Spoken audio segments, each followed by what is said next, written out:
Despite fears raised by public health officials in the Trump administration, a new study finds that taking Tylenol as recommended during pregnancy does not increase the risk of autism, ADHD, or any other intellectual disabilities in babies.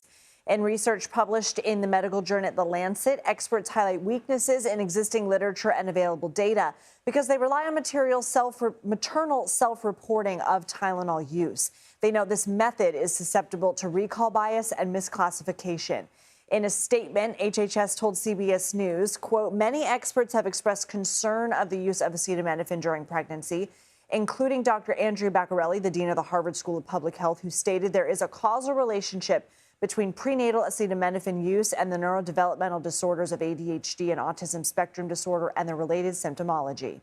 CBS News medical contributor Dr. Céline Gounder joins us now. She's also editor-at-large for public health for KFF Health News. So there has obviously been a lot of anxiety surrounding Tylenol and pregnancy. A new major study in The Lancet says there is no link to autism or ADHD. What did researchers find? So this is an analysis of many studies, 43 different studies. This overall looked at over 2 million births, and they also looked at siblings, over 200,000 pairs of siblings as part of this study.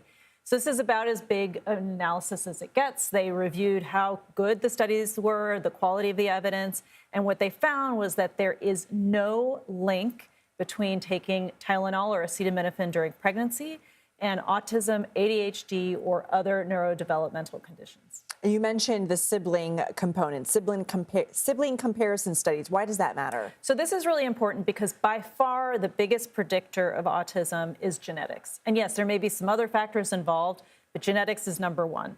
And so by looking at sibling pairs where one sibling was carried during a pregnancy where mom did take Tylenol and the other was during a pregnancy where mom did not take Tylenol, you're able to factor out the impact of genetics, maybe other family situations, housing, socioeconomics. And by doing that, you're really able to focus much more specifically on the risk of Tylenol itself. And again, it is not showing increased risk for autism. So what was wrong with some of those earlier studies that raised alarms? So the earlier studies did not all do these kinds of sibling analyses, which is really important to factor out the impact of genetics. And then in addition to that, when a woman takes Tylenol during pregnancy, she's not doing that randomly. She's taking it because she has a fever or an infection. And fever and infection are themselves risk factors for having a child with autism. What should pregnant women take away from this? Tylenol or acetaminophen is safe to take during pregnancy, and you should not let a fever or an infection go untreated during pregnancy. Take that Tylenol. If you have an untreated infection or a fever during pregnancy, that itself can increase the risk for having a child with autism. Okay, Dr. Céline Gounder, thank you.